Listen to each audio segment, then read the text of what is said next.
¿Qué tal? Bienvenido a esta colección de videos titulado Pregúntale a la nueva Escuela Mexicana Plan de Estudios 2022, en donde habremos de analizar por segunda vez en este canal el contenido de este documento, solamente que ahora a través de preguntas que podría hacerse un docente. Así que esto es lo que usted va a encontrar como método de análisis.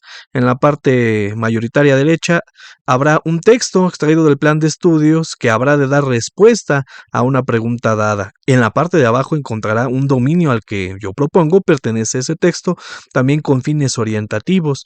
Y en la parte izquierda va a encontrar algunos iconos que representan algo de este análisis. Por ejemplo, el foco es una afirmación o idea central que viene del autor, en este caso el plan de estudios. El matraz considera la condición o circunstancia que debe de existir para que deba de cumplirse. ¿En qué medida? Esa es la palabra clave. La diana es una finalidad a la que hay que intentar llegar. Después tenemos esta bomba con una calavera. Es algo de alarma o crítico, sobre todo cuando nos estamos enfrentando a nuestras concepciones personales. Tenemos una estrella, que significa, en caso de que hubiera un caso o ejemplo, y finalmente una libreta con un lápiz morado, que es un apunte o aportación que yo estaría haciendo. Y bueno, pues todo lo vamos a ver a través de una táctica fija, a través de esta lógica en la que se habrá de descomponer el texto que pueda dar respuesta a la pregunta dada. Así que, pues, vamos a comenzar. Bienvenidos al análisis del tema 8, organización curricular, en su tema 8.1, ejes articuladores, específicamente el tercero, 8.1.3, interculturalidad crítica. Vamos a hacerle 3 preguntas a este eje articulador. Acompáñenme. Primero, ¿qué debo entender por interculturalidad crítica? Bueno, pues tenemos 5 ideas principales. Mire, estamos en el dominio de ese eje de la interculturalidad, así que es nuestro diagrama en la táctica fija. Vamos a revelar cada uno de las ideas centrales. Este eje articulador parte de que las culturas son matrices dinámicas y complejas de producción de imaginación, creencia, comprensión, interpretación y acción. Ponen a las culturas en el foco. Tenemos otro, que las personas y los grupos construyen e interiorizan para dar sentido y razón a su vida, a su comunidad y a los contextos geográficos y sociales en que habitan. Bueno, se sigue caracterizando entonces a las culturas. Estas generan tipos específicos de subjetividad, formas originales de ser humano que a su vez producen, crean y recrean esas mismas culturas. Esto que está viendo en pantalla es algo que ya hay que tener presente, es algo que se va alejando de la que es la realidad propia. Podemos tener una coincidencia, pero podría ser que no. Si no lo tenemos presente, rápidamente estaríamos fuera de este circuito. Vamos a otra idea. La interculturalidad se refiere a sujetos, comunidades e identidades lingüísticas, culturales, sociales y territoriales en su diversidad. Y bueno, pues vamos para arriba al primer punto crítico que se identificó, de hecho el último, que interactúan, dialogan, se interpelan y producen entre sí diferentes realidades en un marco de relaciones asimétricas. Esto es muy importante, tener en cuenta distintas realidades y poner en el foco de atención relaciones asimétricas que se den unos con otros, independientemente de cómo termine la definición de uno y el otro, tener presente la asimetría. Y hay una condición. Pensar la educación preescolar, primaria y secundaria desde la interculturalidad supone que para todos es posible enseñar y aprender conocimientos y saberes desde diversos fundamentos conceptuales. ¿Usted recuerda la tercera razón por la cual la comunidad es un núcleo integrador? Precisamente hablaba de que pues hay saberes que se producen en el entorno cercano a la escuela, en las comunidades. Entonces se está teniendo ese valor y aquí se está subrayando porque estamos hablando de culturas en las que, en plural, en las que hay relaciones asimétricas, pero hay un valor en los saberes que tienen ellos. Y esto, bueno, que permiten a los estudiantes pensarse a sí mismos y en coexistencia con los otros y el medio ambiente. Esto es lo que debo de entender por interculturalidad crítica. Hablamos en plural, hablamos de una asimetría que debemos de contemplar entre aquellas culturas que aparezcan en la mesa. Bien, otra pregunta, ¿por qué debo conocer las relaciones de poder que existen en el entorno? Ya que hablamos de asimetría. Bueno, pues hay una idea crítica y una importante. Es muy reducido este circuito dentro del dominio de la interculturalidad crítica. Este eje reconoce que las relaciones, cualquiera de este tipo, se expresan en relaciones de poder que se entrelazan. Bueno, relaciones de poder y llegamos a un punto crítico. Determinan de manera desigual y asimétrica a favor de algunos, pero en detrimento de otros. Por eso en la definición de interculturalidad le decía, vamos destacando esto de la asimetría de poder para que no vayamos a estarlo confundiendo con algo llamado multiculturalidad, que es precisamente la tercera pregunta. ¿Es lo mismo interculturalidad que multiculturalidad? Bueno, pues la respuesta es un poco compleja. Hay 5 ideas principales, por ahí vamos a encontrar 3 bombas. Vamos a desarrollar todo este diagrama. La primera idea que viene es, se diferencia del enfoque multicultural que ha prevalecido durante décadas, pasando por las propuestas de educación intercultural bilingüe hasta la interculturalidad para todos, que tienen un enfoque cercano a la interculturalidad funcional. La primera parada es diferente. No nos dicen cómo, pero se establece como afirmación que es diferente. El multiculturalismo surgió como respuesta a la emergencia política y social de los grupos considerados minoritarios en las sociedades modernas que reclaman reconocimiento a su identidad en su diferencia.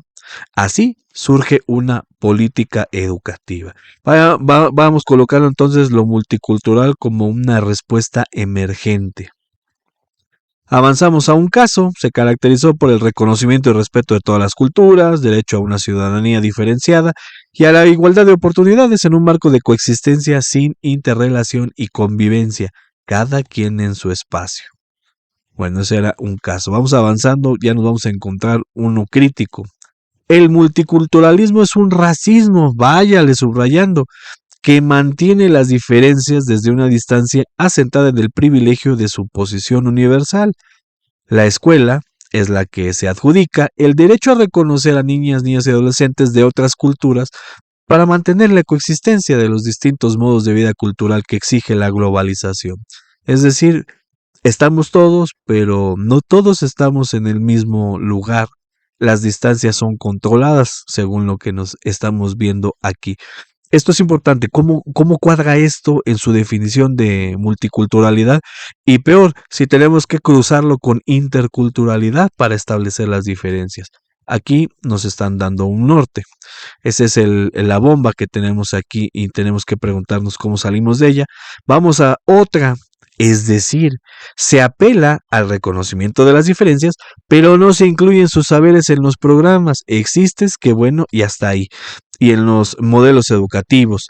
De forma que ciencias como química, matemáticas, lengua, historia, sean reflexionadas desde las perspectivas de los pueblos indígenas y afrodescendientes, tomando en cuenta también a las colectividades de género y sexo, para mantener la distancia metodológica y epistémica en el currículo, la enseñanza, el aprendizaje y la vida escolar.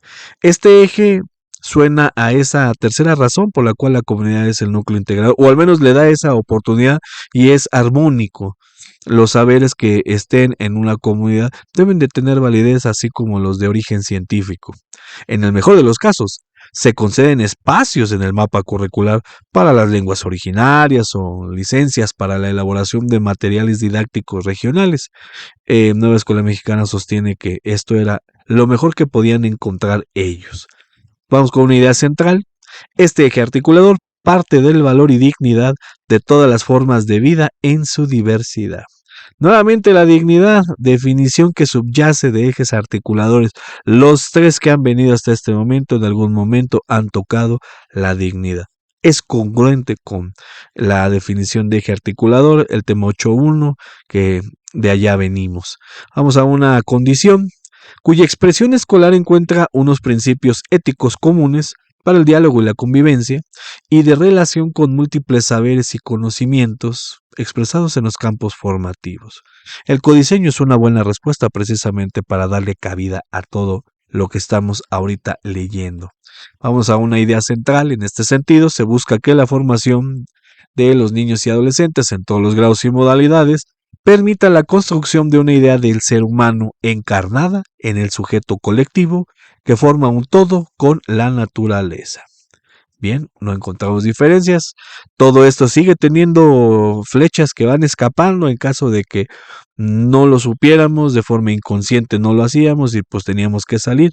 Ojalá y sigamos vivo en el recorrido y llegamos a la última idea central para esta pregunta. La vida de la persona adquiere sentido en tanto es comunidad. Por lo tanto, la escuela retoma este principio para formar sujetos centrados en el bienestar de la vida en comunidad, con quienes cohabitan el territorio. Y volvemos a ver que está presente este tercer elemento que articula todo el plan de estudios denominado la comunidad como núcleo integrador. Y bueno, pues así vamos a llegar a la última pregunta. ¿Cómo se puede observar la apropiación de la interculturalidad crítica? Bueno, la impulsamos, pero ¿y cómo se ve? Vamos a ver, tenemos un diagrama sencillo con 3 cuadros, vamos con la idea principal. Se manifiesta por medio de un diálogo de saberes para escuchar a las ciencias, artes, literatura, historia, filosofía, la vida cotidiana de otras culturas y pueblos. Existe el momento, existe el espacio, se escucha, se interactúa. Si no se tiene eso, adiós. Pero vamos por una bomba. Hasta ahora invisibilizados o decididamente discriminados del currículo oficial. Aquí hay que preguntar si el currículo ya lo persigue, lo tiene, lo presenta o no lo tiene. Que mire que está esa puerta llamada codiseño y en el codiseño le dicen entonces al maestro en aquel contexto, bueno, pues entonces recupéralos y colócalos y trabaja y hagan que dialoguen esos saberes. Pero propiamente está en el programa. Usted revise lo que imparte en la fase en la que trabaja. Hay una finalidad, la construcción de didácticas que visibilicen las contribuciones, las historias, las representaciones simbólicas y materiales de los pueblos y grupos excluidos de la educación impartida por el Estado. Esto nos da para reflexionar sobre de qué manera entonces el Estado, a través de Nueva Escuela Mexicana, está dando esta oportunidad o es simplemente un conducto para que otro más lo haga. Bien, pues así es como terminamos estas 4 preguntas hacia interculturalidad crítica. No me queda más que invitarle a que se pase al tema 814, igualdad de género, y por lo pronto y como siempre agradecerle el favor de su atención. Cuídese mucho y hasta la próxima.